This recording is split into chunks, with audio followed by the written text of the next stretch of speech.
Hi and welcome along to 1 Week at a Time. My name's Brett Burden. Today I want to talk to you about a topic that came up through the week when I was talking with a client. And I've been working with this guy for about 17, 18 months now. His business will turn over this year just over $15 million. So things are going really well. He's a very confident guy, got a great team around him, and things are going. Now, my job as a coach is to make sure that we plan and then we set down the tasks that need to be done to achieve that plan, and then hold that client accountable to make sure that they're getting done on a weekly basis. And I'd noticed, so over a couple of weeks, there was one thing that was appearing on this, what I call my weekly focus sheet. That's how I work with my clients. But it was appearing on this sheet a couple of times. Now, normally with clients, there's only 3 or 4 things on that list that they need to get done each week. Some are big, some are tiny, and they can get them done very quickly. But there was one thing that had been appearing on that list a couple of times. So I'll let someone off once because we get busy, you're not going to get it done all the time. But when it appears there a second week running, then I start asking questions.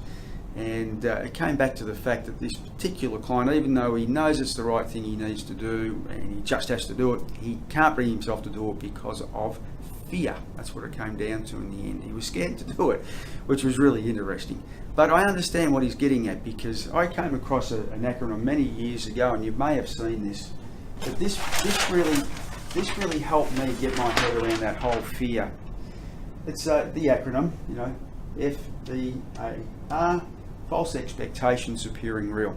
And what that means, quite simply, or how it was explained to me, was if you were to get a piece of paper and draw a line down the middle and put all the reasons why you should do something over here and all the reasons why you shouldn't do something over here, normally this side will always win out. But what do? We always focus on the shouldn'ts. Why?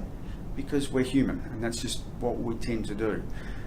So the concept of false expectations appearing real is all about looking at each one of those items there and saying, well, hang on, what's the worst that could happen?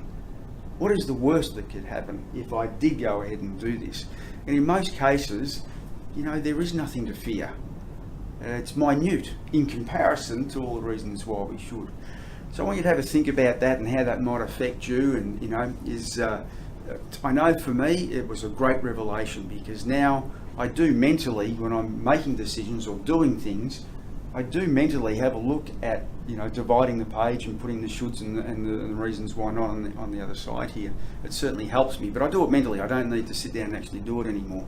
But it helps me. I hope that helps yourself. Have a great week. See you next time. Bye for now.